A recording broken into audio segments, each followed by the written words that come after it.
Welcome to the Winners and Losers Show. Hello, everybody. My name is Hank Thompson. I'm the host of the show. I'm going to be the host of the show until all the moon landings are done. Point is, we're going back. Guys, we're going back to the moon. No. The world's going to collapse before we're able to go back there. So welcome to the end of the planet. Welcome. This is welcome to the show. We'll get to that. Okay, sad. It's a little dire. I don't think we're actually there. It feels that way. It feels like the people, like the world was about to implode despite our best intentions, although I don't think best intentions have ever really been in play globally by anybody on this planet yet. I mean, in that sense, collectively. But now it's like the worst intentions have taken over, it seems, or are threatening to.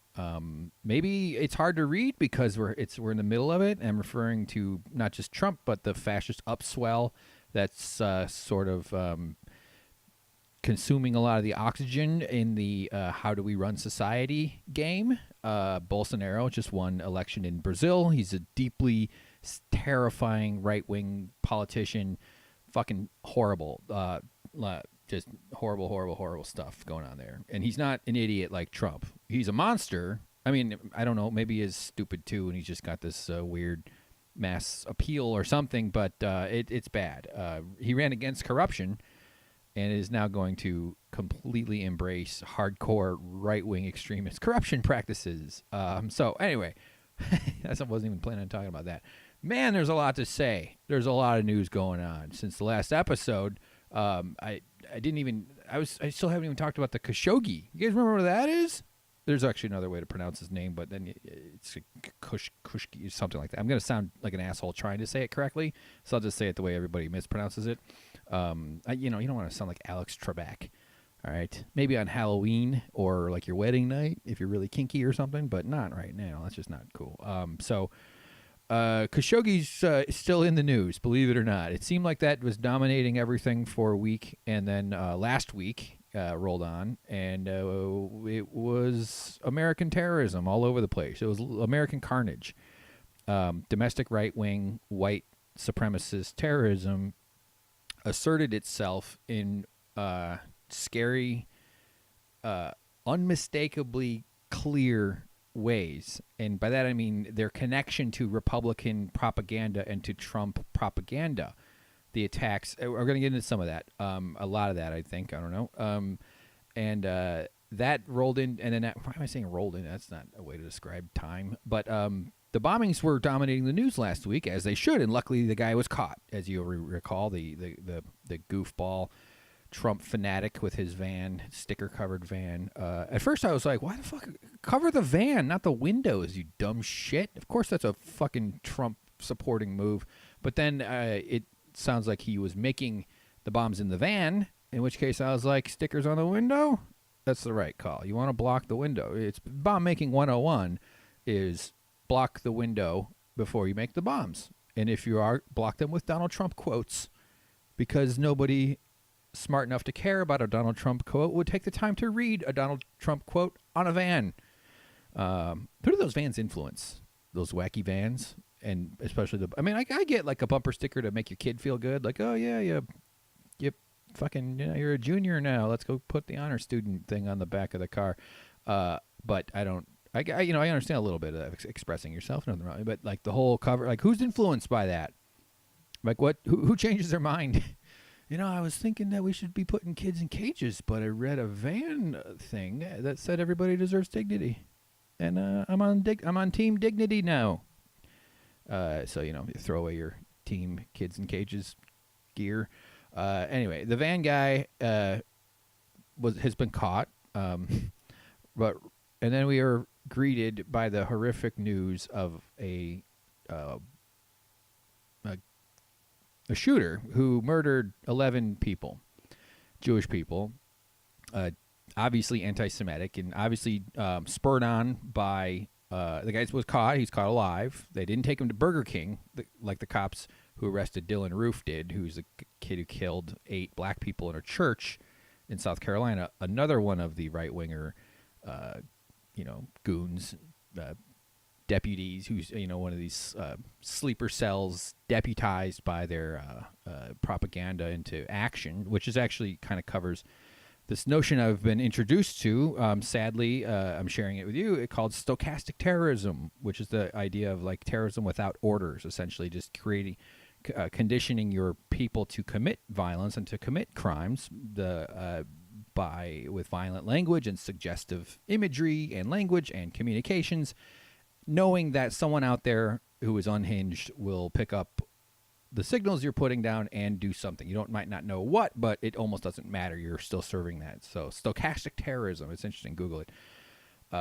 And man, it's been a tough time anyway. Just me personally, blah blah blah. But like, I think since the Kavanaugh thing, honestly, I've been feeling pretty down. In addition to losing my job, that's what had me. So it's a bad time in the world to be facing all that. But on that front, before we jump too far into the news, I actually have some updates. In fact, this podcast I'm going to keep short, I hope. I'm recording here about 7 o'clock on Monday night. I got another fucking job. This is temporary. It's for free. I mean, it might only be a couple months, but it could end up being longer. It's video editing and stuff like that. So it's in like kind of news and stuff too. So it's actually a lot of good upsides to this. So this is great, but it's going to force me to change my podcasting strategy a bit. So I'll probably be doing stuff in the evenings and the weekend, kind of like a regular person. So we'll see how that shakes out. It's a good, I'm happy to have this job. I'm very grateful for the stress relief of just knowing I can make a little money and pay for some. I just want to get the guacamole. All right, I want to get the guacamole at Chipotle, and when I don't want to have to be like, can you put a little more? Yeah, put a little bit more in that little cup. It's always amazing how much they're able to get into the cup in one scoop, isn't it? Isn't that kind of cool? So I can get the Chipotle. I mean, the guacamole, whatever. I can't even get the Chipotle now. I mean, but anyway, wow. What a difference employment makes. My dream is to be my own employer and do this and do, just not have to answer to anybody at all ever other than you, the listener, or, I don't know, someone else. Yeah, so this is great. I'm really happy to have it. It's funny how you're able to do more when you're more busy. At least that's kind of how it works in general. But for me too, it's like I regret wasting so much fucking time being when I'm unemployed. But that makes it, I don't know. It's just it's how you're able to divvy up the energy in your body and how you're able to generate it based on stress and other stuff and anxiety and blah, blah, blah. I'll talk about that on my other podcast. I'm sad with Hank Thompson. No. That's every podcast I've ever done. So good stuff. All right. Well, now what? Let's talk Khashoogi. Then we're going to talk the bombings and the violence and and it all relates kind of to each other. It's all about how the rules only apply to some, they're not applied equally at all. That's been true for a very long time. It's going to be a long time before we get there. Although in sports, I was kind of thinking about ranting about sports. The fuck thinks about anyway. I guess people who do podcasts plan on what they're going to say. I suppose that's not so weird. If I had just said that to like some random person on a couch, that'd be weird. But sports is all rules. I'll get into sports later probably because the World Series is going on. I'm not even a big sports guy, but I might become one. Very colorful. So colorful. I kind of get why people like it. Sometimes they wear red, and sometimes they wear blue, and sometimes they wear dark, and sometimes they wear light, and it's like, ooh, that guy's wearing green. Okay, but what I like about sports is that they all follow the fucking rules. That's. I'm not big on authoritarianism. In fact, I'm a bit of a bad boy, a bit of a rule breaker, a bit of a you can kiss my fucking ass. I'd rather be in poverty than listen to your bullshit. But I've done that too. I don't recommend that either. But sports is a form of rule following that I think works really well, and it's a reason it's very popular and stuff. So we'll talk about it. All right. Okay. Grew up watching the Cubs with my little kid's socks up on the TV when I would lay on the ground with my legs up and I'd move my feet around the TV. We had those old woody TVs where they were made in a big old wood box. For some reason, well, I guess it makes sense because wood, before metal was invented sometime in the 70s, wood was kind of like the main building supply, the building material. So, but they did like to make stuff look like it was made out of wood, like cars, like the Woody station wagons with the big wooden sticker on it. And I guess TVs make sense. That's kind of a furniture thing. They don't have to be, really bringing it all back. That's when the thing you change the channel would make a noise. It would go clunk, clunk. Oh man, God, it's probably word for word the kind of stuff I'm going to be saying to like people at a park in my 70s when I'm some homeless San Franciscan. I just assume I'll go north. I don't know. So all right, let's get into the news. Thanks. Oh yeah, winnersandlosershow.com and email me winnersandloserspodcast@gmail.com and Twitter. Look in the links. Look in the description for links. It's all there. Hope you're having a good time. It's horrible. Vote. Oh yeah, vote. Yeah, vote. We gotta vote these fucking assholes. We gotta vote out Republicans. We gotta get rid of these pieces of shit. They are ruining the world. I know that sounds hyperbolic. It's not. This matters, man. This is just. It's like we gotta put out some fire here, and then we gotta rebuild. But there's a lot of other fires to be put out. But right now, the biggest one is that Republicans are in control of the American government, and that has to stop because they are not doing anything to put any checks on Trump or on his fascism. I mean, they embrace it. They're part of it. I don't even like speaking about them as if they're separated. It's hard not to because it seems like it's such an anomaly. There's almost a part of us that doesn't want to believe this thing is so this wild, bizarre. It's obscured by its own absurdity. I think that's part of the Trump's wizardry, and also one reason why I think Trumpian tactics, while they obviously seem to work and there seems to be a market for it, and we're seeing a lot of that. We're seeing the Republicans turn very aggressively into racism, meaning as campaign topics. They're not running on any positive at all. They're just saying you should be scared, be afraid of brown people, be afraid of this caravan of people who are moving across the Mexican. They're 1,000 miles away, and it happens every year. And I even read a statistic that the numbers in the mid 2000s, the number of people who reached the border to seek asylum was like 1 million, and that number was down to like 300,000 or 400,000. We're equipped to handle large numbers of people showing up at the border. It happens all the time. There's nothing. But they're focusing on that to try to scare people. They're focusing on anti-Semitism, which has now turned into literal violence. Oh, and I also should mention, and this is unfortunate, and I've done the same thing myself, so I apologize on behalf of the media. Another racially motivated killing occurred, I want to say in Kentucky, but there was a shooting. A guy tried to get into a black church with a weapon. He was unable to. I think they knew he was there. They locked it or something. I'm not sure. I don't have all the details. But he killed 2 black people outside a grocery store, encountered another guy who was and that guy's son told a story to a news reporter. I should have the audio for it, but the guy recounted that the shooter told his dad, "Whites don't kill whites, so let him live."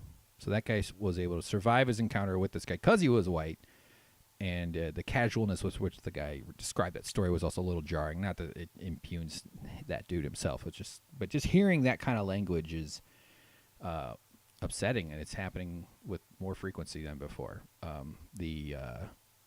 The evil goons and the weirdos and the unhinged. I don't know. I mean, they're feeling like they have the green light, and Trump doesn't do. He does everything to encourage it, nothing to discourage it. So when do we start saying the president's culpable? He'll never be held to account for it, other than electorally, hopefully. But it's really ugly. It's really horrible what's going on. So that said, let's talk about Khashoogi. I'm not even doing the story about the Pittsburgh stuff yet. So this is a little messy. I didn't have as much time to prepare for this. Honestly, I'm really hungry. I want to get this over with so I can get some food. I only eat once a day, so when I right around 7 is when I start getting hungry. Yeah, I know. It sounds crazy, doesn't it? It's awesome. The ketogenic intermittent fasting. Look it up. It's great. All right. So this story is enormous. There's not enough time to completely tell it.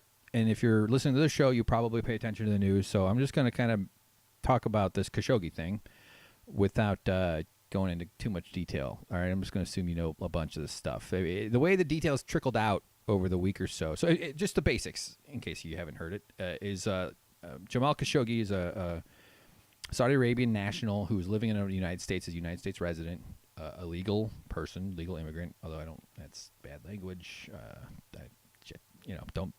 Nobody's legal or illegal that accepts right-wing framing. I shouldn't. Got to be more conscientious of that. But anyway, so he was a resident of the United States, not a citizen, but a columnist for the Washington Post.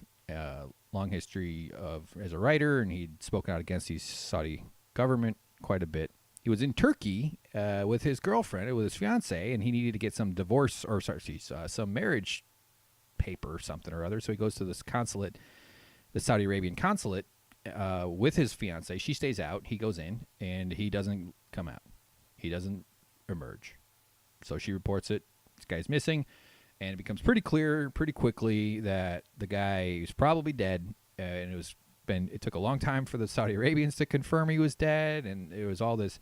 Immediately, the Trump regime jumps into action to sort of try to run cover for it, and they don't know how to respond. And you could just watching this thing unfold where it's obvious they did something to this guy, and it was so clear that admitting it would create a lot of trouble, but they didn't know what to do. They clearly goofed. And I read someone's analysis of it was that the fiance was the factor they didn't count on, because had he been alone and just went in and never came out, plausible deniability, he would have been reported missing for probably a couple more days, or if that, but the fiance was like, where the fuck is he, man? She was looking for him. So it became more of an urgent thing.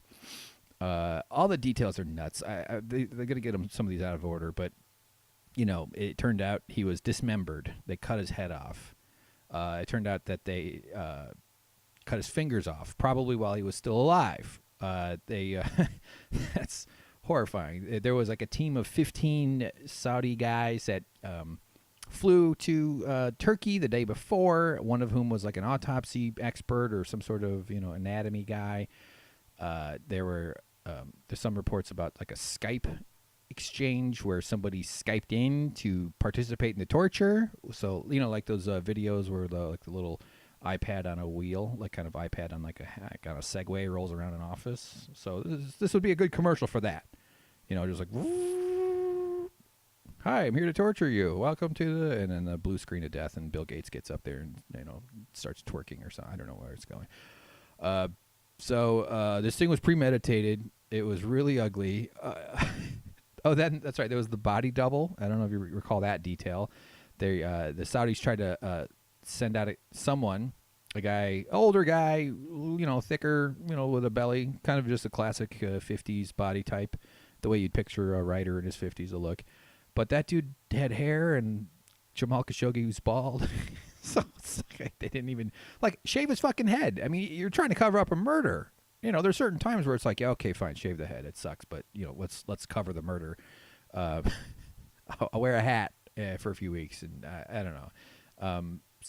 So also, the clothes were not bloody, so we would, at least from the kind of surveillance photo-y thing, maybe there was blood on the dark part of the suit, but it's like.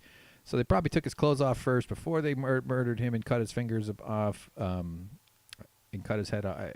One of the details that a lot of people focused on is the bone saw. Somehow they knew that there was a bone saw involved. Also, the Turks, for their role, seemed to have audio and probably video of everything. It probably from the place being bugged.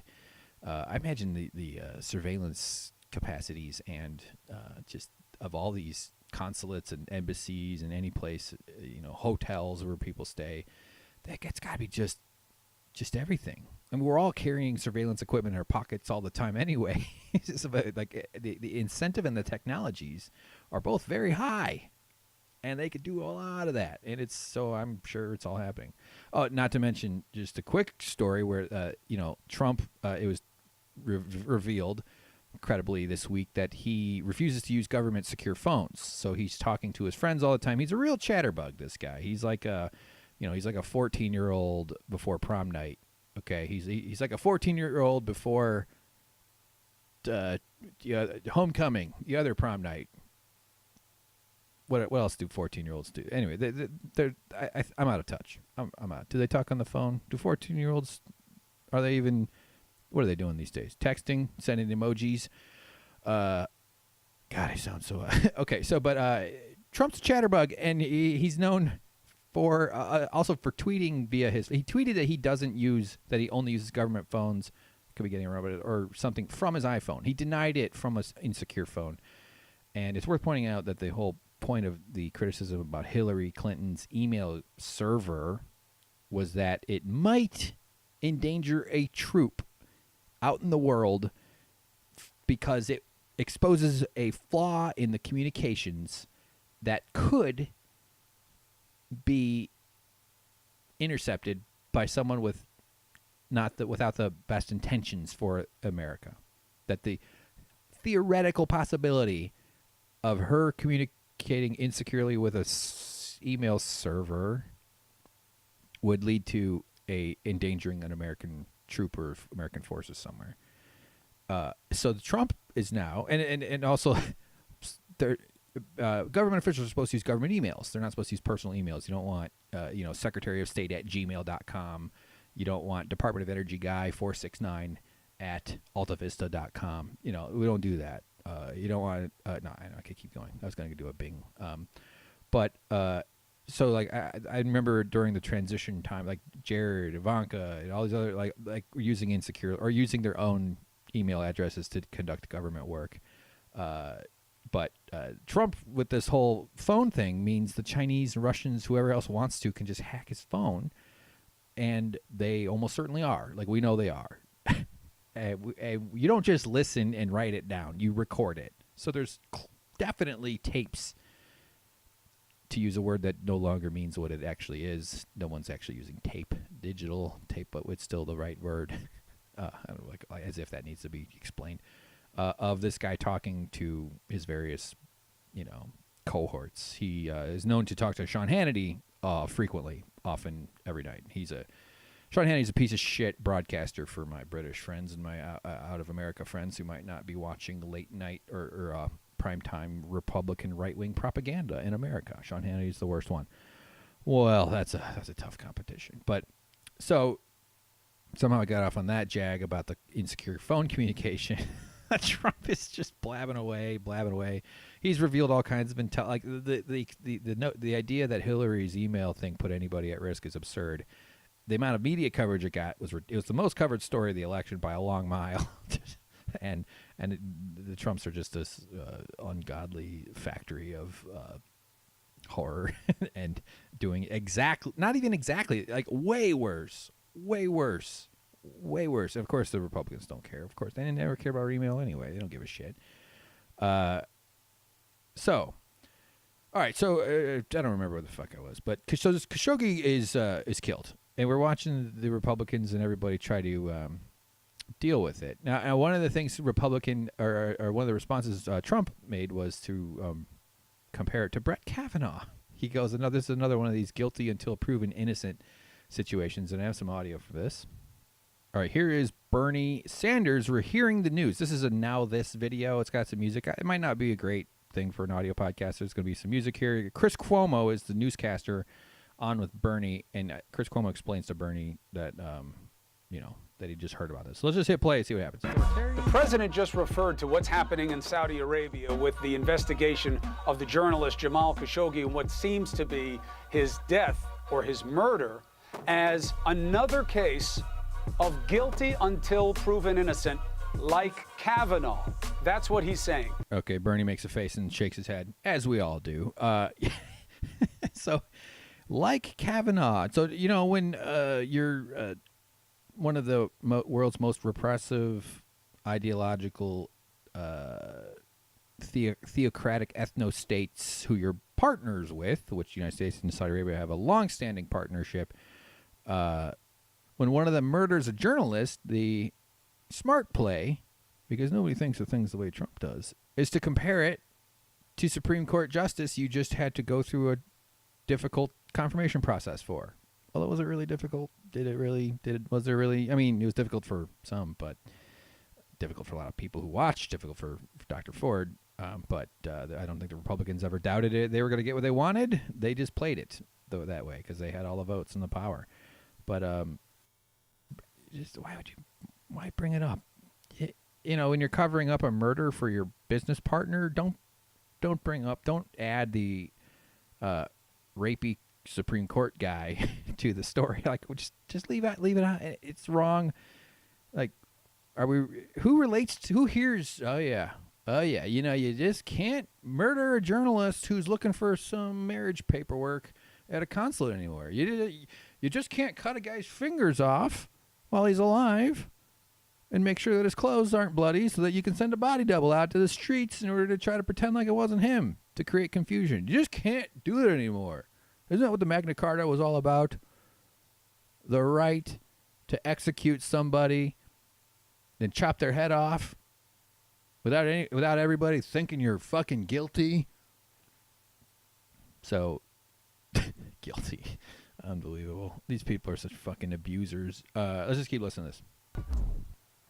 Jesus. It is really hard to keep up with this. Is that really what he said? I hadn't followed that. Yeah, why would I make it up? It just came out. Yeah, it would be funny if he had made that up. Yeah, I made that up. Yeah, just fucking with you, Bernie. By the way, that music, it plays anywhere Bernie goes.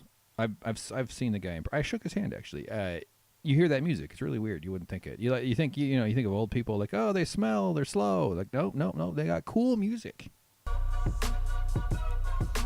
I don't know. I just don't know. How to respond to that. Here you have a guy who was a critic of the despotic Saudi government, walks into the embassy in Turkey, Saudi embassy in Turkey. He disappears. And the Turks are saying that he was killed. Nobody has heard from him. And Trump thinks this is a false allegation. Okay, so there's more, but, you get the idea. There's a lot to go over here.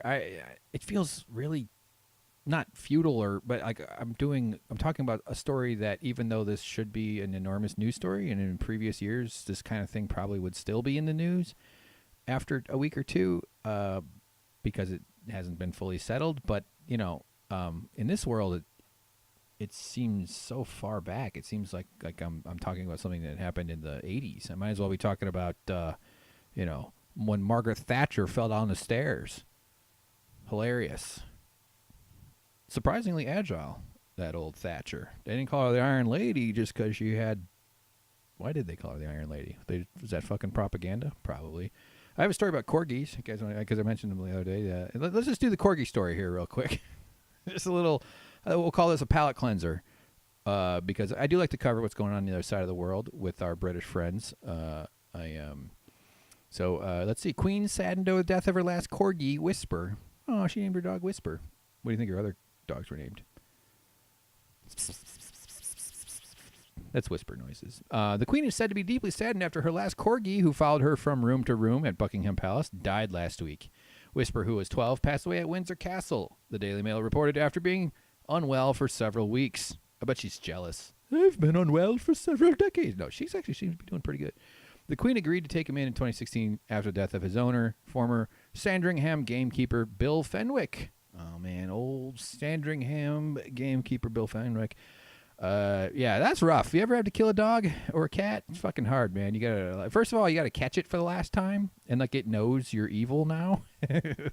That's no fun. You think it was hard for her, like chasing it around? It's hiding under some 400-year-old chair, and the dog's just looking at her, going, "I know what you're up to, bitch. You're fucking gonna kill me, don't you?" Because they know they're on their way out. That you can't not project it, because animals are so intuitive, and they do have that emotional radar thing.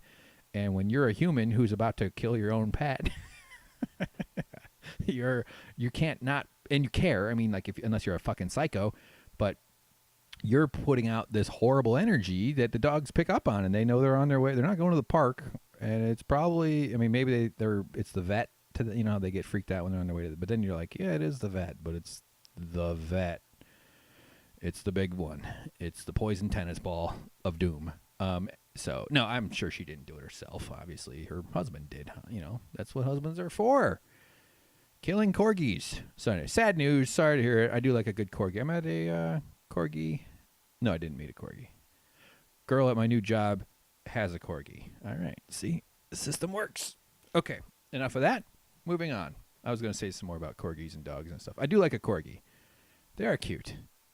Oh, look up, this is fun. Just Google dog or corgi hybrids of other dogs. Like there's this, I remember this, like a German Shepherd and a corgi got it on, and it had a corgi-shaped German Shepherd.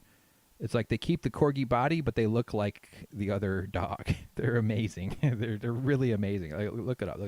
Corgi hybrids, guys. Look it up. All right. Good times. Okay. What the fuck did I do that for? I wasn't even done with the Khashoogi stuff. It's a bit of a mess. All right. We'll talk about this another time because it is I had done a bunch of research on this one because I was going to talk about this in the last episode. So I spent some time looking stuff up relating to how Trump is in bed with the Saudi Arabian family. He denied it. He says he's not. He says they've said multiple times they have no connections to Saudi Arabia. No, they've denied they had any connections to Moscow or Russia. Well, money. They've been taking Russian money for decades. He's been in business with Saudi Arabian dudes for decades. Here's from Business Insider. In 1991, Trump sold his 282-foot yacht named the Trump Princess, weird name for a boat, to a Saudi billionaire for $20 million. All right, so reading from the article here, it says, at the time, Trump was almost bankrupt and looking to make some fast cash, reportedly selling the yacht to Prince Alawid bin Talal for one-third less than he paid for it. In 1995, Trump also sold New York City's Plaza Hotel to Alawid and Singaporean investors for $325 million. In turn, they sold it nearly a decade later for $675 million. Not bad. In July, Alawid's Kingdom Holding Company repurchased the plaza along with a New York-based firm. Okay, so they bought it again. In 2001, Trump sold the 45th floor of the Trump Tower to the Saudi court for $4.5 million. In 2008, the floor became part of the Saudi mission to the United Nations. And then this is something that deserves closer look. I want to do a little bit more reading about this, but here I'll just read from the. This is actually, I think, from BuzzFeed. After announcing his presidential candidacy, Trump incorporated several companies with names indicating they may do business in Saudi Arabia, such as THC Jeddah Hotel Advisor LLC. Jeddah is the second largest city in Saudi Arabia. So I remember this during the campaign. Trump was incorporating businesses in states or in countries all over the world, but like one of them was Saudi Arabia. And I think I read somewhere, this is why I want to look up more of this because I don't have a lot of confidence about this knowledge, that they've been dissolved or disbanded, and like there's these billionaires and these upper like echelon money people. There's a churn. There's sort of like a corporate churn. They're always making new companies and reincorporate. Like the Saudi guys bought the building, sold the building, bought it back with another. Like there's all these partners. I mean, these things it's just sort of this bubbling web of interrelated business contacts and stuff. And I wouldn't be able to figure it all out in one spreadsheet or something like that. It's not illegal to have partners or anything like that, but there's always this churn is a good word for like new companies and new business entities and shell corporations and rules change in one country that wasn't as, so then they all move money over to that one in order to continue the scam. But it's sort of this globalist scam where the big money people are all looking out for each other and working together, and that's kind of the trend that we're seeing here be played out. Is this aside from the fascist upswell, there's just the wealth concentration, the kind of global oligarchy that's taking over. That's the real boogeyman, or one of them, I guess, of capitalism. It's very much a global thing. So these guys will look past racial issues because the only real race is green. Or whatever color other people's countries' monies are, orange and blue and green. And so you get the idea. And finally, too, since this is must be BuzzFeed again, but since Trump took office, the Saudi government has also been a major customer of the president's hotels in New York and D.C. So they're doing a lot of stuff where they will buy, between October 2016 and March 2017, MSL Group America is a lobbying group working for the Saudi government, spent $270,000 at Trump International Hotel in D.C. for lodging, catering, and parking. Now, Trump makes money on that. That's him. He owns those businesses. He did not divest from any of his business interests. They did not put them in a blind trust like they forced Jimmy Carter to do with his peanut farm. Trump is directly making money off of this into his pocket. The scam is like, this guy has got it down. The rules do not apply to him. It's amazing. In 2017, the Trump Organization announced it would donate all profits from the sales to charity. Highly suspicious that's happened. And if it has, I still don't believe it.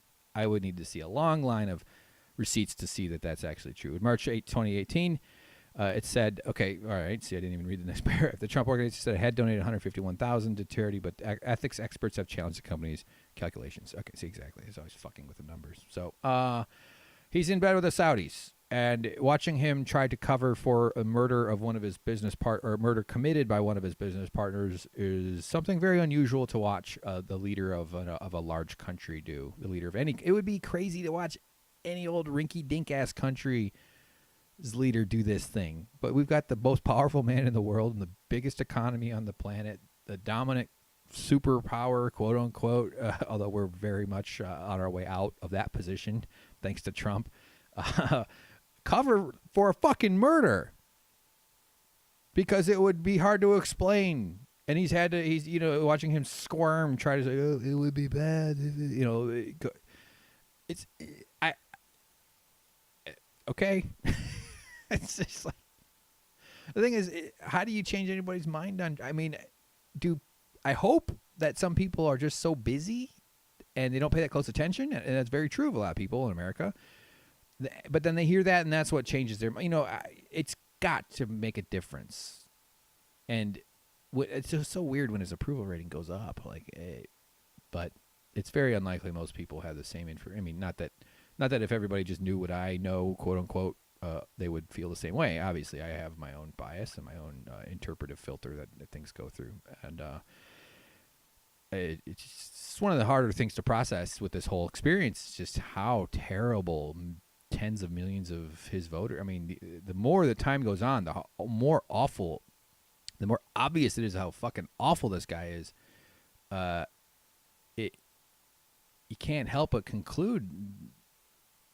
It's not unfair. It becomes less unfair about how terrible his fucking voters are. Like, what are you supporting? You're just flat out supporting overt white supremacy and Nazism, or how many I's are in there. He went out of his way to insist he's a nationalist during a speech the other day. It's unbelievable. That word carries a lot of meaning. Nationalist. If you're a low information person and think, yeah, what's wrong with it? There's a lot wrong with it. The first word in Nazi is nationalist. It demands loyalty to a flag and to a country without earning loyalty, and it's about this just jingoistic, slavish devotion to a country and to. I've always been very uncomfortable, like even just like national anthem and. Even the 4th of July, like, fireworks are cool. Who doesn't like seeing a fucking firework? But we associate one of the coolest things ever invented with our freedom. It's like, well, it's kind of a pretty brilliant manipulation if you think about it. Like, how do we get people to feel pride and proud and, and celebrate? Well, let's set off a bunch of explosions that are fucking awesome. Well, that one looked like a star shape. Cool. That one was a circle. Wow. That one was red, then it turned white, then it turned green. Amazing. They're pretty cool stuff. I don't like the ones that are just a loud noise. Those are just like, what the fuck's the point of that? But anyway, 4th of July, I've always just instinctively, nationalism doesn't make sense to me. And but it makes sense to people who don't have a lot, who are desperate, who are looking for an in-group to identify with. And it's always used by fascists in the building phase of their takeover, which we're seeing in the United States, which we've been seeing in Brazil with Bolsonaro. I'm doing a very bad job speaking about it, so I should probably move the fuck on. So there's a lot more to get into this stuff. I didn't actually even mean to detail the Saudi connections. I did want to talk about the Trump when he rented a tent to Gaddafi, but we'll play that audio next time or another time at least. It's one of the weirder chapters that doesn't get mentioned much, and I thought it might it's a little bit relevant to hear just to show how Trump doesn't give a fuck. He'll take anybody's money. So there's some more to that story. It's not an ongoing thing, so we can skip past it. So let's talk about the bombings. You recall, just to summarize, the first person targeted was on a Monday last week, George Soros, a billionaire who is often ascribed, is that a word? Ascribed, right? But he has some liberal positions. I don't actually know that much about him, but the right-wingers love to throw the name Soros around, and they seem to think that they claim that every single protest or every Democratic action group is funded by him, that he's just given money, and that the only reason anybody on the Democratic side cares about anything and does anything they do is because of a billionaire's paycheck. It's sort of brilliant for this reason, is that that's what's happening on the right. And I need to look. I can name a few billionaires, but I know there's a lot more. We got the Mercers.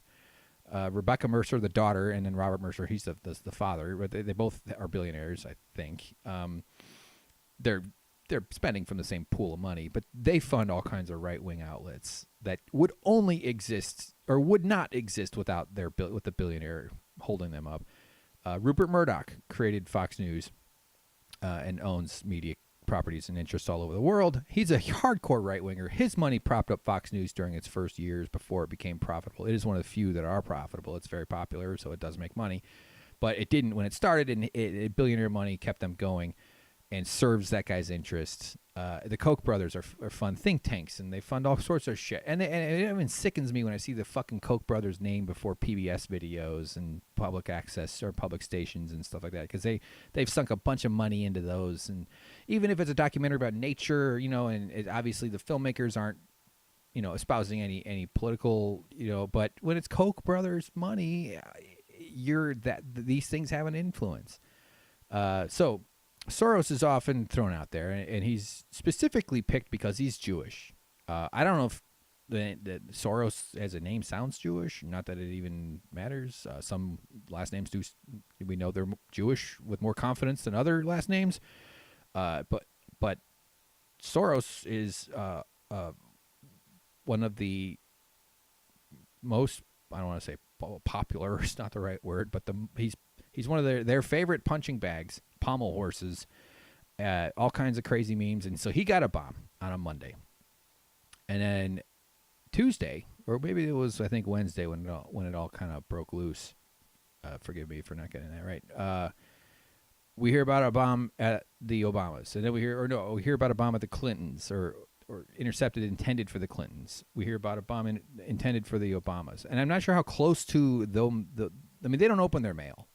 None of these people do. They go through some sort of government screening thing, and it's a little weird to be like the guy who opens bombs for rich people, being like a food taster for a dictator. It's like, well, my job is to open. If I blow up, then I've done my job. If I die of poisoning from this falafel, then I've done my job. That's got to be a strange. It'd be a good app. They should have an app for people like me. Although now they have a little gig, but some fucking losers who need to make a little money walking dogs and shit. Oh, you can go open mail for rich people who are afraid they'll be blown up. So because they're projecting exactly what they're doing onto the left, because they can't conceive that people would be motivated by strongly held values or principles that they care about.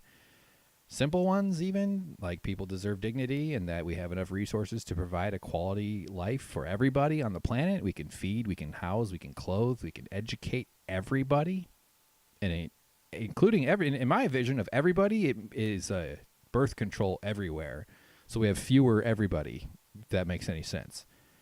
Honestly, the best thing we could do for the planet right now is massive global birth control everywhere, so that the fewer fucking people we have, first of all, what a way to reduce your carbon footprint, not reproducing, or only reproducing when you're ready and capable. I know that's always not possible for everybody. Some people just go with it. How do you fucking not, how do you just get I get, if someone gives me a house plant, I'd be like, oh, well, that's kind of obnoxious, but okay, it's only a plant. I can water it put it near a window or something. I can even Google what's on the little plastic stabby thing. But like when people get pregnant, and and I'm not speaking in America. Access to birth control is low. Access to abortion is very low, and it's expensive, and healthcare is hard.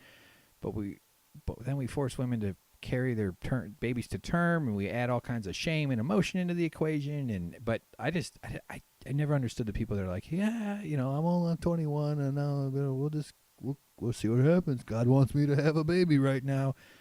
That's insane to me. It's like, what the fuck? It's done with so much more casualness than the responsibility of it requires. It's crazy to me. I've never understood that.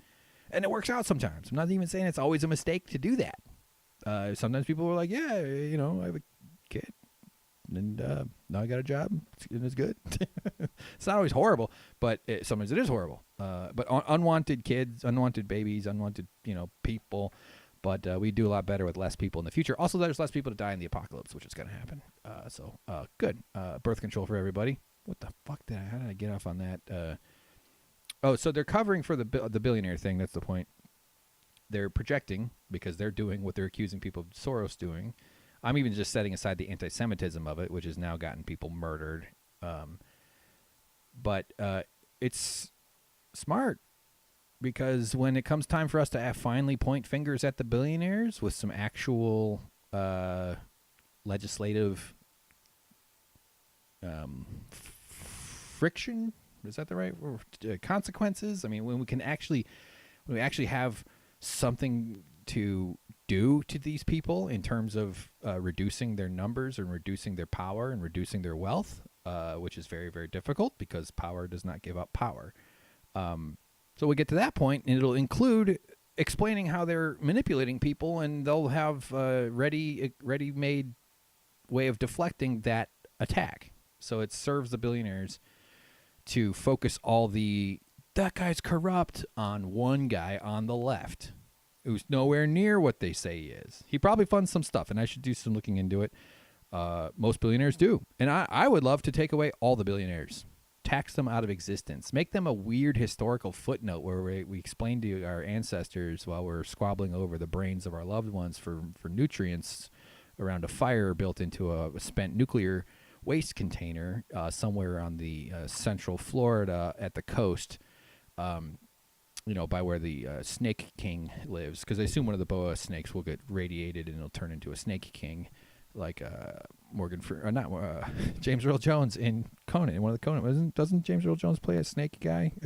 Anyway, he turns into a snake. It's really cool. It's one of those crazy ass things I dream about every once in a while. So we want to explain. Yeah, we allowed single individuals to have more power than entire countries. They were called billionaires. Now, the word billionaires can be changed. It's relative to the buying power of the money. Eventually, a billionaire won't mean as much as a trillionaire, but that's a semantic difference. It's not in any way relevant to what I'm saying. We need to tax these fuckers out. One of the small benefits of doing that would be it would eliminate this bullshit about billionaires funding media. Media should be owned by the workers. All industries should be owned and operated democratically by worker cooperatives, in my opinion. Some industries should be nationalized and run by well-paid government bureaucrats who are held accountable through transparent regulations and third-party independent citizen oversight boards. And there's the ways we set up these capitalistic interests are completely designed to concentrate the benefits into the hands of the few. That's why we have this runaway billionaire train. It's also stupid for them because if you get too greedy, the people get pissed off and then they come for your fucking head. In this case, metaphorically, I want to come for all their money. Leave them with some. Leave them with $100 million or something. Oh, you can't take all that money from Jeff Bezos. Yeah, he'll be fine. He'll be fine. He's not happy anyway. You think he's more happy having over $100 billion than with $100 million? It doesn't work that way. It doesn't serve anybody. All it is this bullshit, weird, short-circuiting of our status instinct. it's almost like that's kind of how humans work with cults and with like we have these bundles of instincts, or that are kind of slowly molded by evolution to be who we are. Like why we feel bad when we're lonely, why we feel good when we're with somebody, why we're sort of instinctively trusting, because trust is a very good adaptation for a collective animal. That trust is now though, because of our culture, and it's taken advantage of. And we struggle to assess information. I mean, like the world, especially with the internet, the world is very much incongruous with how our instincts are sort of meant to work. Kind of rambling about nonsense here, but we have all these instincts and these things that can become. I think that's what cults are. Is like and I know I've said it before. I'll probably say it again. I got to find it fascinating that when you're in a cult, it's because you had this instinctive need for belonging and community and connection. That's how we evolved as group animals. We're kind of a collective consciousness sort of thing, and I don't mean that in some esoteric, ethereal sort of bullshit. But we kind of I think that's why we experience each other's lives the way we do. If you start crying, I'm gonna start crying. You start laughing, I'm gonna start laughing. You cackle wildly next to a burning, abandoned factory, I'm gonna cackle wildly next to a burning, abandoned factory. You know how it works. But we relate to each other. We experience. That's why nothing about evolution requires that you can watch a screen of another animal who happens to be your same species who is having an argument with someone else, and you kind of experience it with them, like porn. What is porn? Porn is your brain. A little part of your brain is like, I mean, it wouldn't work if you weren't in it. The way you can kind of inject your mind into that person's experience simply by observing it. When you watch porn, a little bit of you is like, I'm pretty sure that's me. I think that might be me a little, but I mean, you're not. Obviously, you can't. But what a weird inclusion. So we have these instincts, and they get taken advantage of, or they just sort of run out of control in a way. Like everything in moderation, they say. Oh, I kind of have issues with that a little bit. But where the fuck did I get out of this jag with this whole Soros and stuff? But anyway, all right. I don't remember, honestly. I have no idea. But so all comes out. Numerous bombs were sent. These are attempted assassinations of high-profile Democratic politicians and former presidents and their wives, and a former Secretary of State, and a former top candidate for the presidency. Someone who won the fucking vote. You have to always stop because Hillary didn't win the election. She won the vote, not the election. Because we live in fucking crazy, stupid, idiot society here.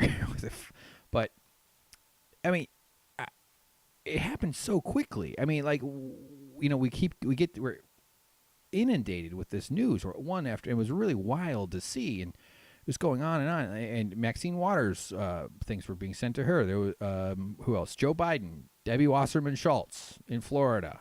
In fact, that's one of the bombers' trick, which is just like totally a Trump supporting, like peak of their intelligence is to put the return address to one of their intended victims. So because the return address, I believe this is true, on all the packages was Debbie Wasserman's office in Florida. For my foreign listeners, Debbie Wasserman Schultz, could get some of these details a little bit wrong, but she was the head of the Democratic National Committee, I believe. Close ally of Hillary Clinton. She had a lot to do with selecting the candidate in the 2016 election, between of how the Democrats chose their nominee. So she's not looked upon well by Bernie supporters in general, and to me she's just sort of symptomatic, emblematic of the kind of Democratic establishment starting lineup. Of they're corrupt, neoliberal, corrupt, blah, blah, blah, blah, blah, blah, blah, blah, blah. But she doesn't deserve to fucking die. She doesn't deserve, I mean, this is a attempted murder. And it's hard not to, I mean, I have to stop and just look at this is history. Like, if this happened in the 50s, just imagine, something of this extent went on in the 50s, it would be in every history book. It would be in every history class about American history. I mean, within a week, within a few days, someone tried to kill the leadership of one of the major political parties in America. That's huge. And even more, and completely not surprising, but yet somehow still always shocking. Trump's response was to worry about his hair, and to say, he still hasn't called Obama or Bush. No, it's Bush. They didn't go after Clinton. Everybody on the list of people, including George Soros. I know I already said that, and then one to CNN and to John Brennan. I don't know if he's like officially a Democrat. He's a pretty staunch critic of Trump, but he was I think the National Security Advisor. See again here, I am revealing my ignorance, but kind of just a standard, tight suit guy. That's not even a thing, but it was very much a DC establishment guy, credible within that context. Very serious guy, and so his criticisms of Trump are fine and good, glad they're out there, but Trump has bashed him, which is where the terrorist who went after him got the information from. And so Trump's response to this whole thing is not to try to calm the fires. He even said that CNN or the media, he said the treatment of him are why this happened. Therefore, if the media would only begin writing positive reporting, only putting out positive stories about him, that the violence would stop.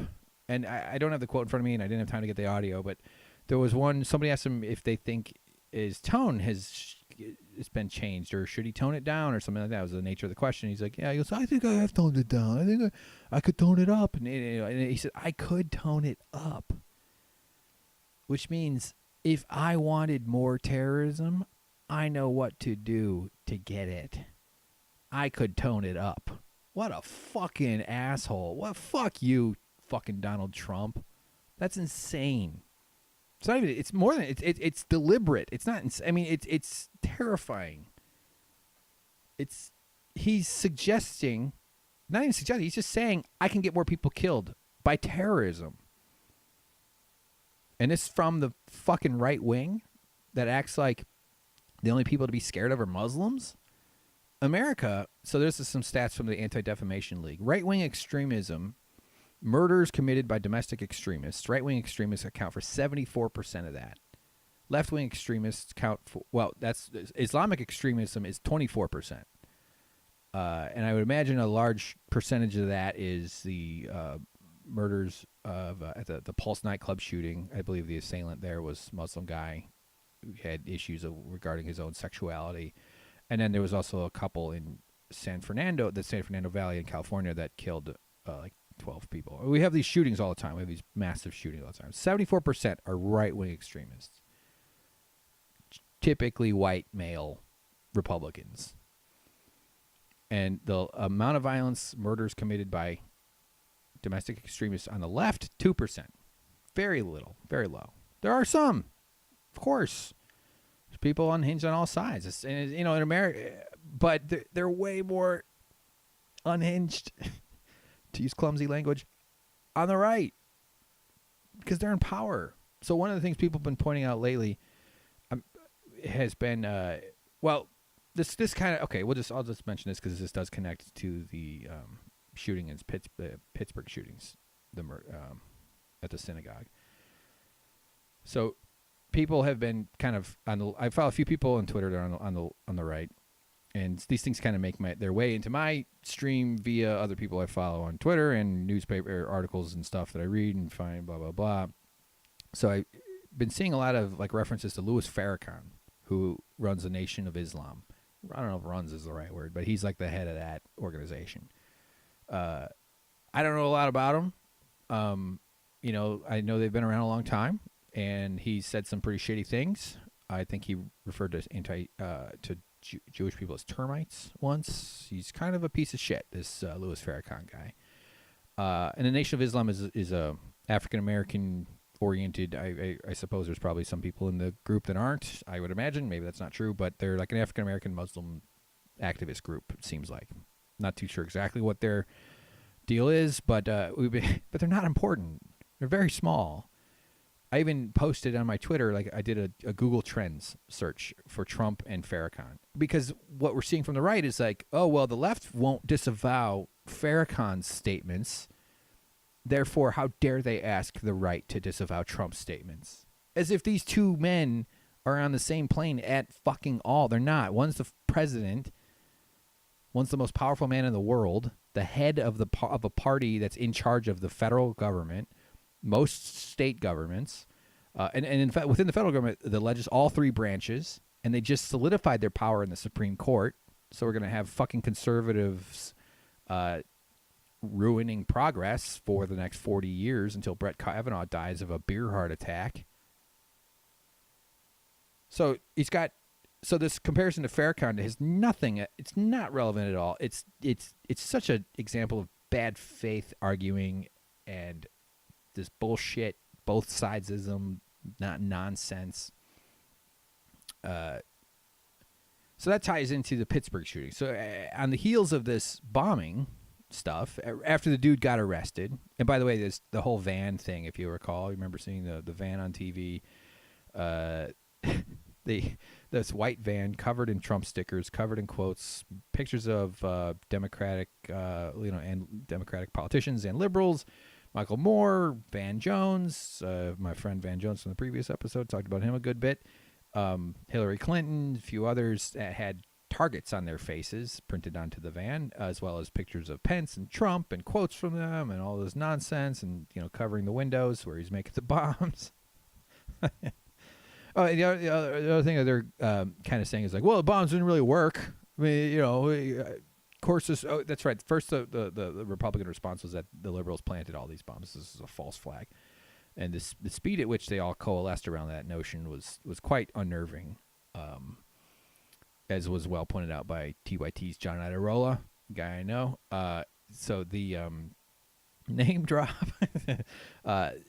like the he's right too. Like the swiftness, which with that became their dominant explanation, and how more quote-unquote credible right-wing outlets picked up on that. Because it's one thing for those things to just sort of exist on the fringe publications out there, but they hit those larger sort of central ones, and it usually takes a little time, but we're seeing an increase in how quickly these conspiracies are adopted by them. Probably because they're all fucking psychopaths, and their leader is Donald Trump, and the truth has absolutely nothing to do with any way any of them value their role. I mean, it's all just about being part of these groups and propagating propaganda and winning and making liberals cry, which you're going to need to drinking a lot of liberal tears, because it's the last source of fresh drinking water in the planet.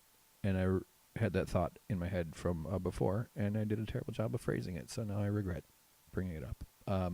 So that's bullshit. The whole false flag. Obviously, it wasn't true, and even Trump could contribute. I mean, like it's like, it's not that we forget that he's president, but it's become so normal that the person in charge of our nation will say things that you would only hear the drunkest idiot uncle right-winger at Thanksgiving say, these conspiracy theories and these nonsense.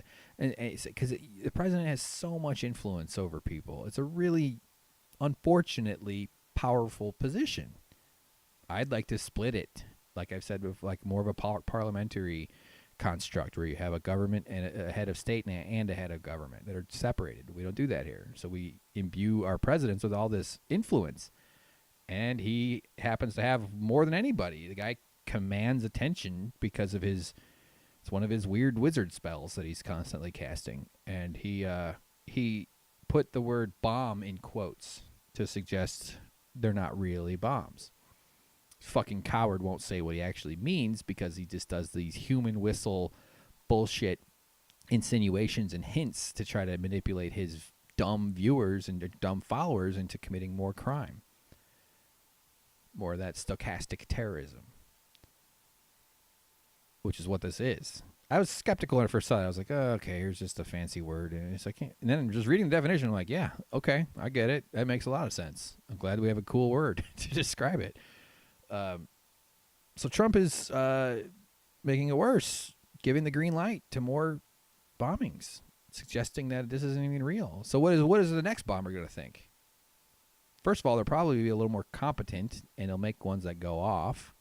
But why would they? What's holding them? I mean, it's all about thresholds. Like, you're certain, every decision you make, you're kind of subconsciously and consciously are factoring in different influence factors, and you eventually reach a threshold where you say, yes, I will have ice cream. Your little head's like, oh, cookie dough chunks and chocolate bits, and fuck it, I can lose weight tomorrow. Yeah, you hate yourself, you fucking piece of shit. Just eat that fucking ice cream. Just like, yeah, okay, then okay, reach the all right, fucking give me the ice cream, and don't feel guilty about it either. That's the point where I'm at in my life, where so if I let myself eat something shitty, I also have to go through you're allowed to enjoy this, Hank. You don't have to feel guilty. The fuck am I talking about? Thresholds. So these crazies out there, these wackadoodles. Yeah, I'm not being sensitive to the insane. I don't know. I feel like it's okay because I kind of consider myself one of I'm sane adjacent or insane adjacent. Those green lights, they're seeing them. They're going off. There's gonna be more.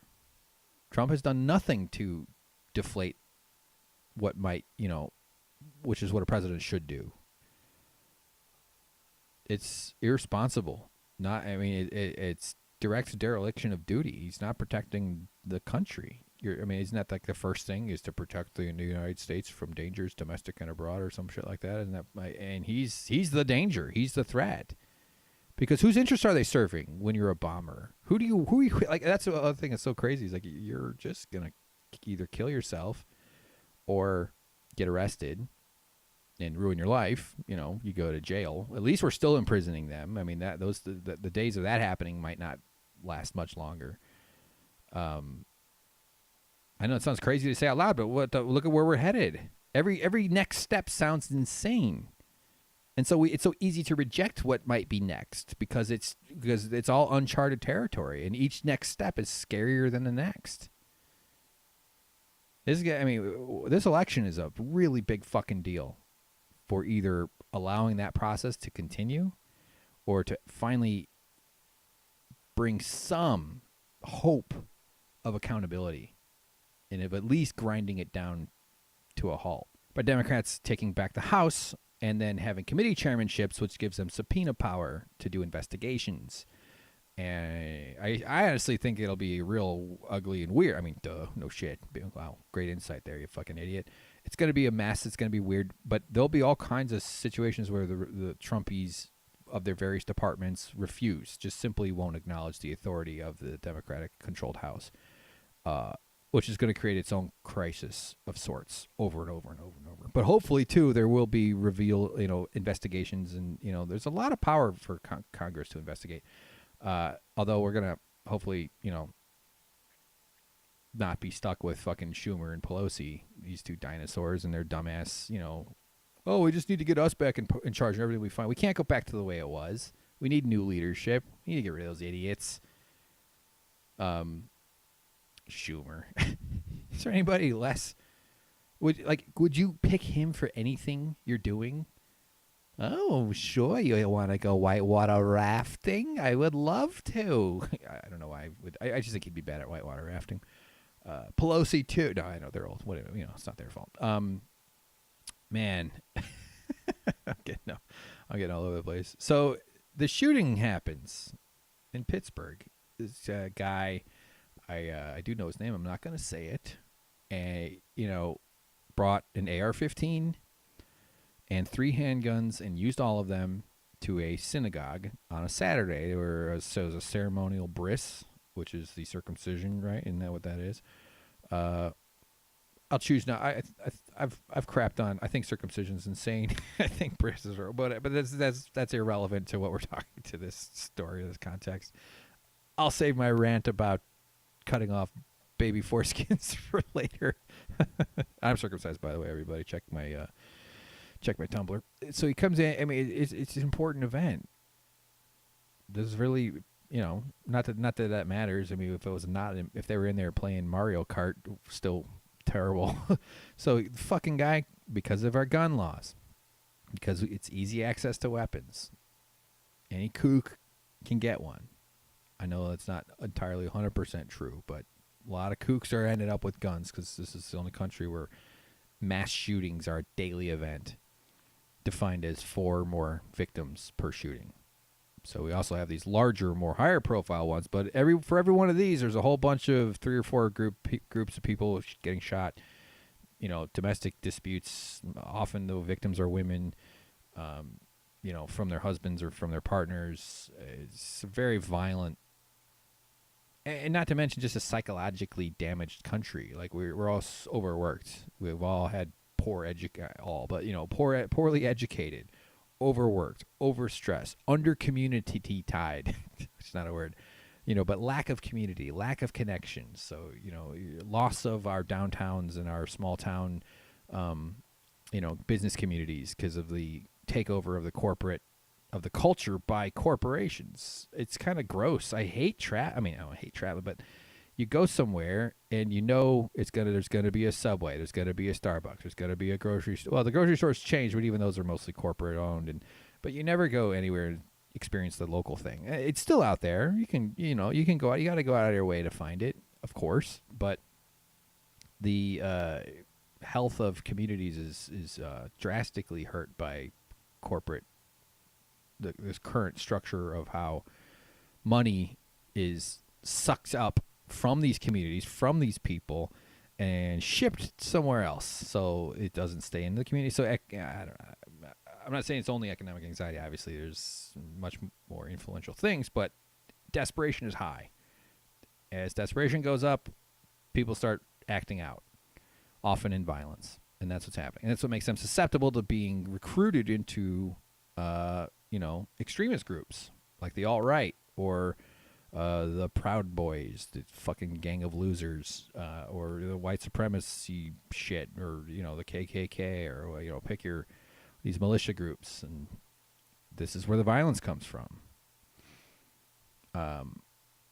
So this guy kills. Now, I mean, this is Tuesday, or no, sorry, this is Monday night. And it happened, I believe, on Saturday. I believe it's 11 dead. I've seen at least one of the people killed survive the Holocaust. I think it might be more than one. Imagine going through that. One person was 97. And I could be wrong, because I did see one guy retract it, but then I also saw other people saying the same thing. So just to caveat that this might not be true, but she was a Holocaust survivor and was killed by an American Nazi or American white supremacists. It's one thing it'd be a sad death if she was just killed by a random, like a non-partisan oriented shooter, but she was killed by a guy who had like a very active social media presence, and much of it was about this caravan, which they're claiming Soros is funding, by the way. So they're and a lot of like Republican politicians, people running for office who are or incumbents running for office, are spreading these images and pictures, and images are pictures and words about Soros targeting him, because it's easy. It's an easy sell. It's like, why make a new movie when you can reboot the classics? They've already sold their audience on this idea. It's unbelievable. So, and then Trump's response. He had to deal with a rainy day. This is where we saw the umbrella incident. I posted some things on my Twitter about that. Just a picture of it, a bunch of pictures of him. He walks up this stairs to Air Force One. What do they call it? Isn't there a name for those stairs? Airplane stairs? What the fuck what do they call that? Isn't there a word for that? Causeway? What's run? I know it's the runway. God, I sound so stupid. So it's kind of a wet day. It would look like a pretty rough day. For a bald guy, rain is annoying.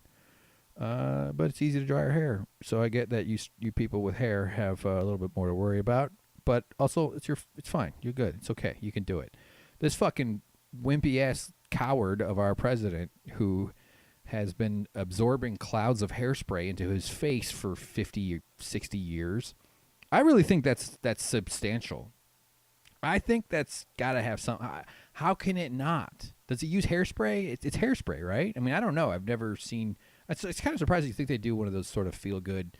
Look at the Trump getting all spruced up. Here's how he is. Look how he picks out his tie. He has one giant red one that he took off a clown's corpse. It emerges from some kind of demonic portal in the wall wherever he is. He's got that hair, and it takes a lot of work, and I'm sure that's a big part of his morning is getting his hair good, and it's hairspray. And that shit's going into his face and absorbing through his skin. You could do hairspray for a little while, right? But 70 years of hairspray, let's just say 50 years of hairspray, an atmosphere around your head dissipates, but a lot of it ends up in your nose and your lungs, poisoning your body. Without it, he'd be Einstein. No, obviously not. He'd just be fucking slightly less embarrassing. It's all horrible. What the hell is it? Oh, so he has this umbrella, and he heads up the stairs, and he seems to hesitate for just the briefest moment, but he just leaves the umbrella, doesn't bother even trying to close it. No fussing about it. And then he's on his way to another hate rally. He's been doing hate rallies every day, often multiple times. This is very weird to see him campaigning for other candidates because he's ostensibly there to run, to sell the candidate to the local audience because he's doing it for state races or he's doing it for representatives from those states. But it's not. He does it. It's about him. It's just more of the Trump show, more of the this horrible reality show that we all have to watch, the Apprentice, the Duh Apprentice. There you go. How's that for some comedy? I'm laughing because it's not funny. Okay. And he's running. So the election's about him. Everything's about him, and I'm voting against him. I mean, I've already voted. By the way, you should vote. So I hate it. I fucking hate it. I hate that we have to waste our time with this fucking shit.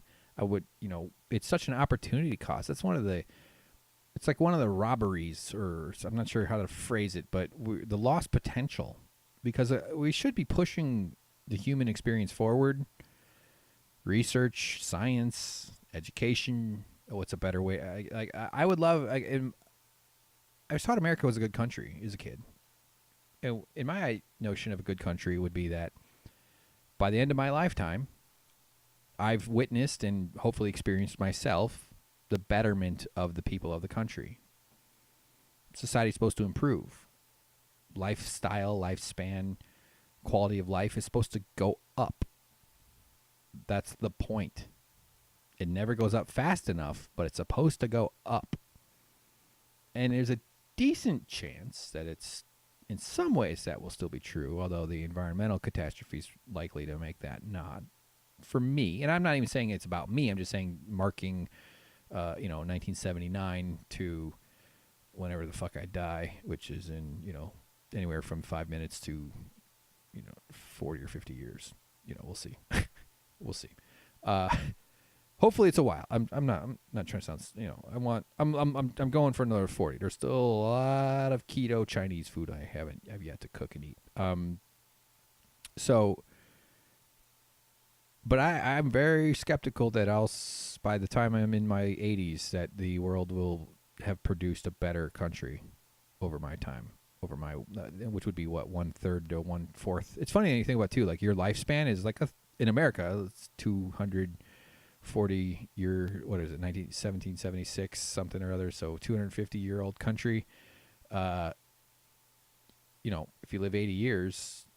For me, I'm not. All of a sudden, I'm doing the math now.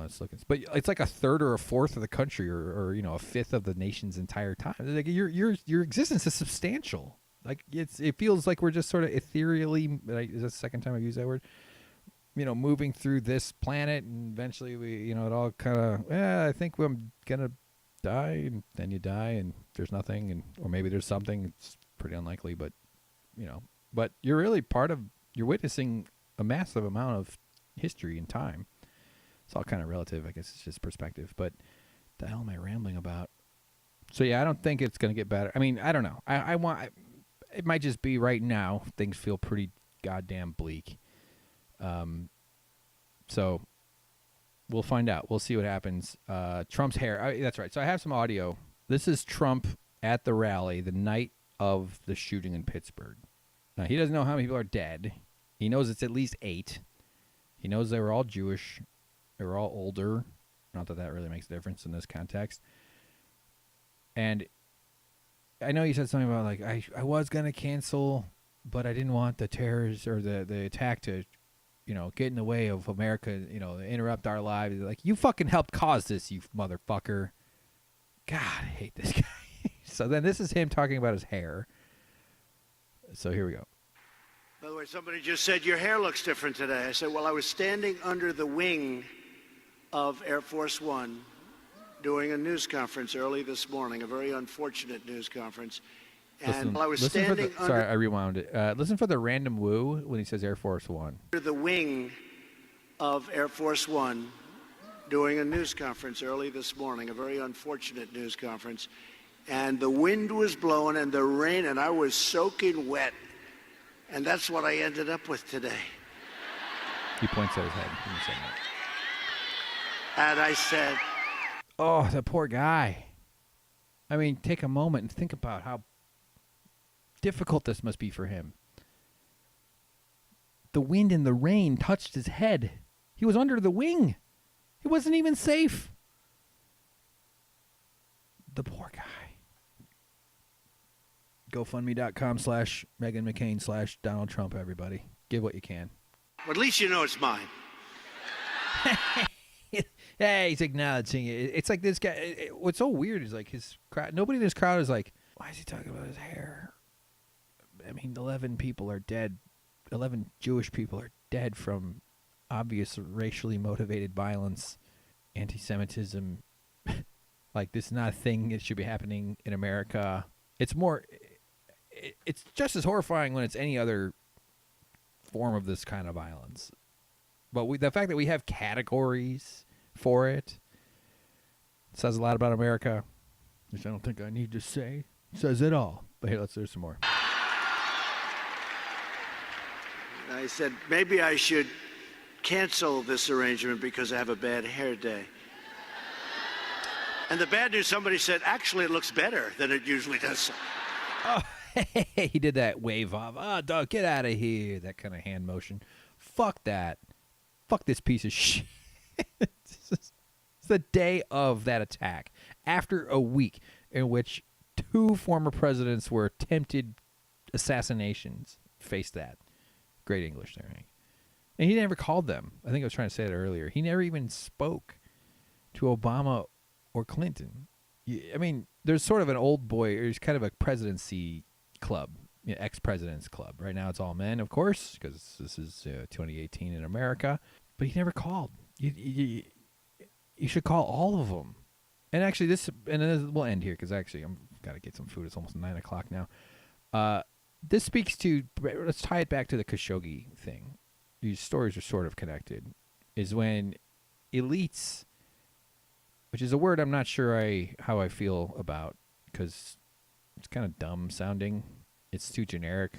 But I think for sort of the overall notion of like those who have influence in this country, not just via education, but via business ownership, via government position, just sort of the elites.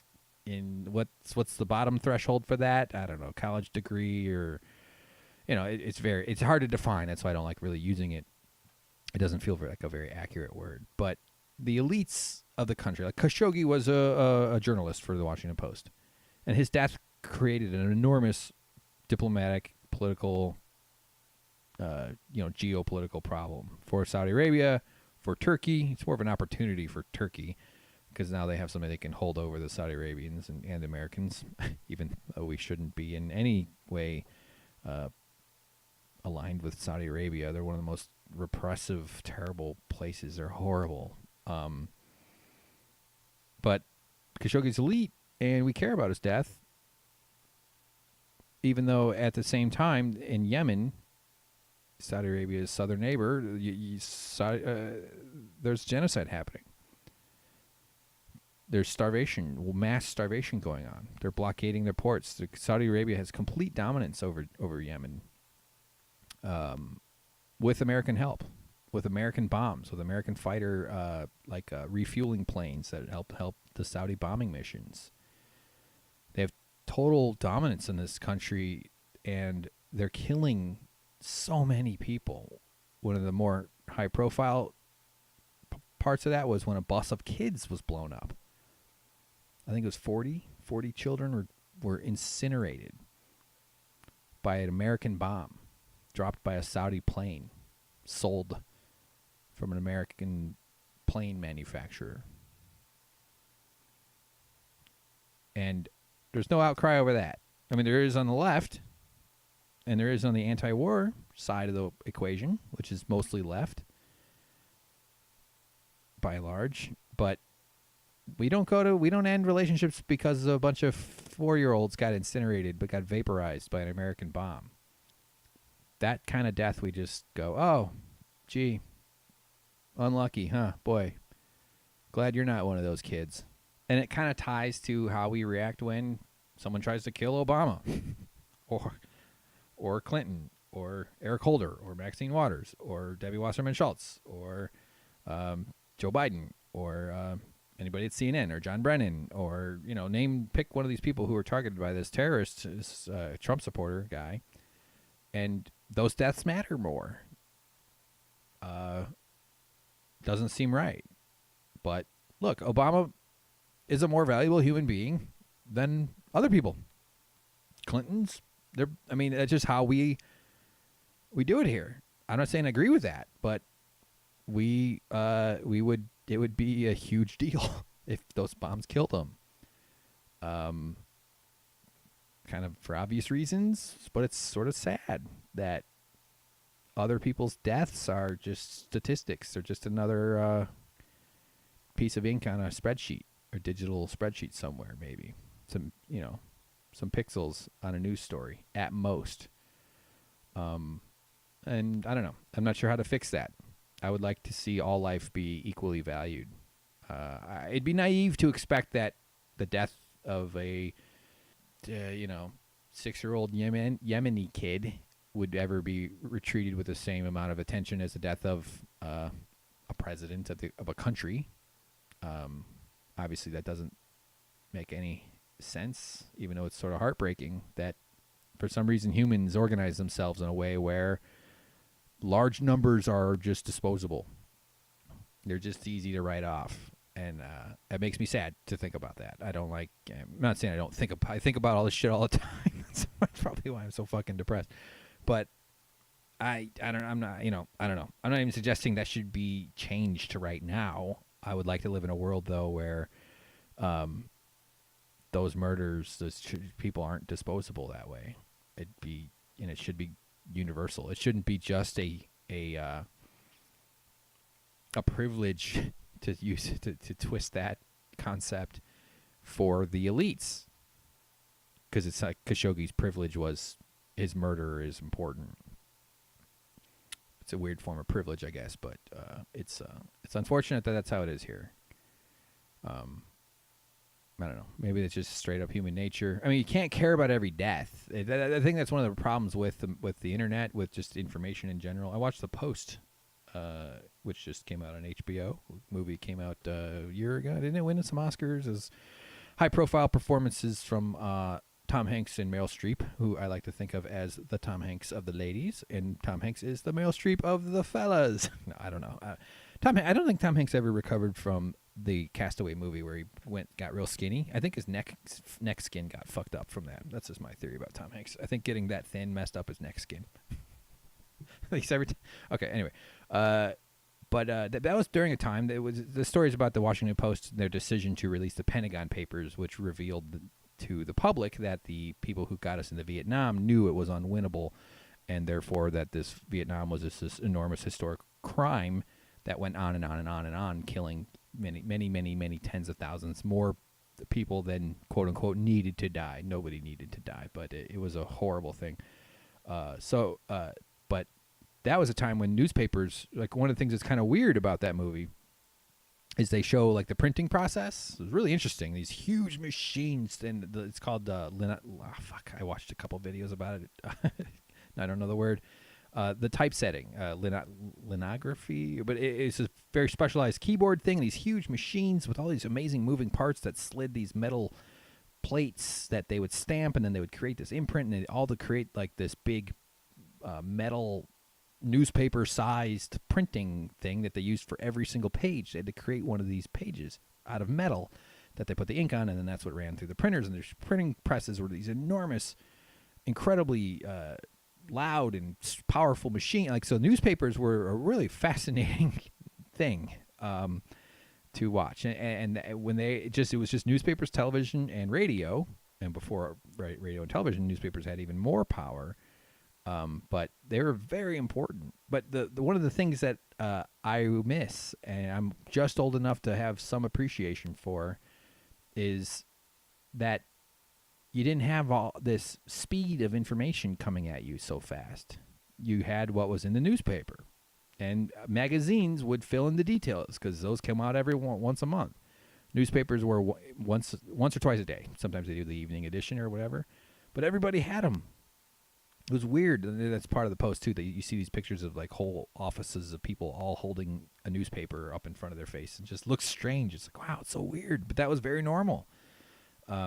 The point I'm making, poorly, is the speed of internet really fucks with our brains. We're not really meant to process this much stuff. And so also you're exposed to so much more death and joy. I mean, I've seen a lot more dogs being entertained. One of the best, where dog, the door stop, the little like spring thing that stops the door from hitting the wall, and you can hit it and it goes, and it really vibrates a bunch.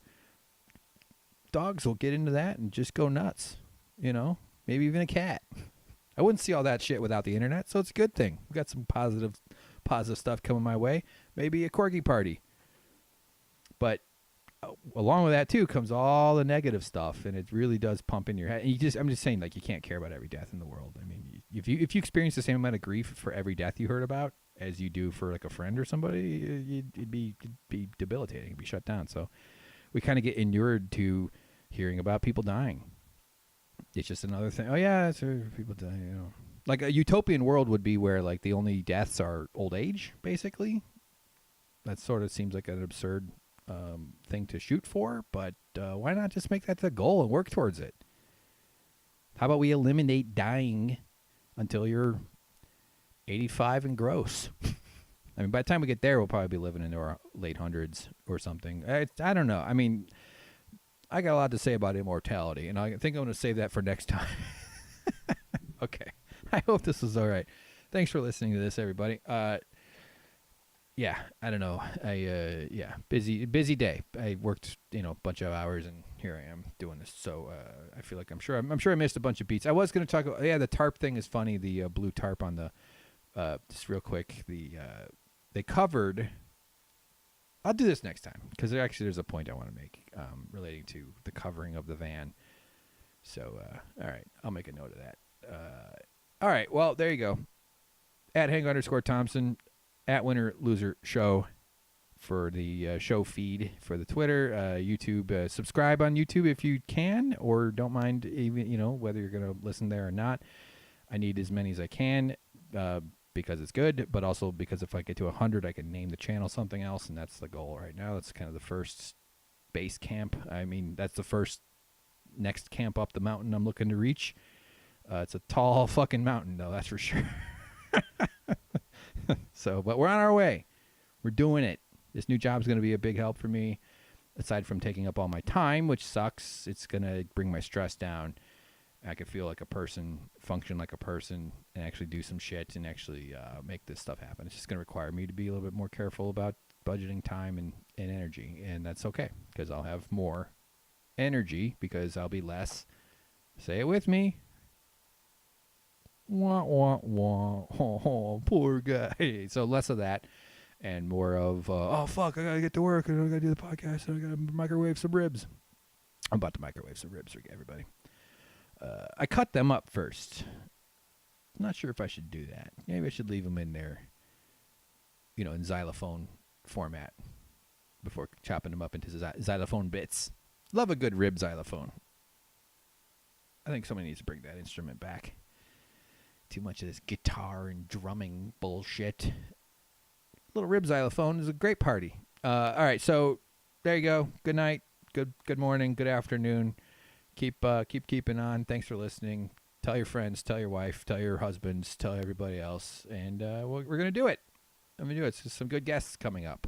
So looking forward to that. And what can I say? Be nice to yourself. Don't forget to we call it self-care in the trying not to be fucked up industry, and it's important because I definitely neglect it and have neglected it a lot at certain times. And when I put a little attention into it, things suck a little bit less. So that's nice. It's nice, Someday we'll all go to the park, sit in a big circle, like a fucking real sex episode on HBO, and show each other our genitals. So that'll be good. It'll be a good time. So next time, I got to do more of these too. By the way, I should do more shorter than once a week. Because if I do this whole waiting a week, first of all, I go crazy because it's like by the next day I already have a bunch of shit I want to talk about or say. But the news is too quick. This is what I started talking about. Like, it's so much happens, and yeah. And I want to talk like other story. I don't know. This show is going to be very different in 6 months, and that'll be it's not just going to be. I mean, it might be. What the fuck knows? But I like talking science stuff. I like big picture things. I'm one of these guys that can have the sophomore level college discussions about what is the meaning of life, and like I never get bored of those types of conversations. I don't care about anybody's kids or their dreams, like literally like their night dreams, not like their hopes and ambitions dreams. I just mean like. Actually, I have a friend, a good bit. I don't know why I'm in this. He talks about how like if you tell me a story that's crazy, and it's about dreams, I could care less what you're saying. But if it's a drug, if you took drugs and it's the exact same story, I will listen to you. I didn't say it the way he said, but like it's a good distinction. Like if it's a story, if the story comes from drug use, it's interesting. But if it's your dream, it's not. I don't know why that. There's some truth behind that notion, isn't there? So, all right. Well, I'll leave you all with that thought to think about, and I look forward to seeing y'all on the thing. Well, maybe I'll try to get one in before the election. This weekend, maybe, but more than likely, most people who listen to this will find it after all this stuff is said and done. So you already know how the election went, and what I have to say to you people is, hang in there. All right, don't worry. It's 50 more years of dictatorial oppression, and then there'll be a revolution. So the system works. Democracy is truly self-correcting. 25 years, because the global warming and instigated coastal migrations will force all kinds of wars and fracturing of economies and societies. Good times. Real good. All right, I'm going to go look at some pictures of dogs playing with furniture. Goodbye. See ya.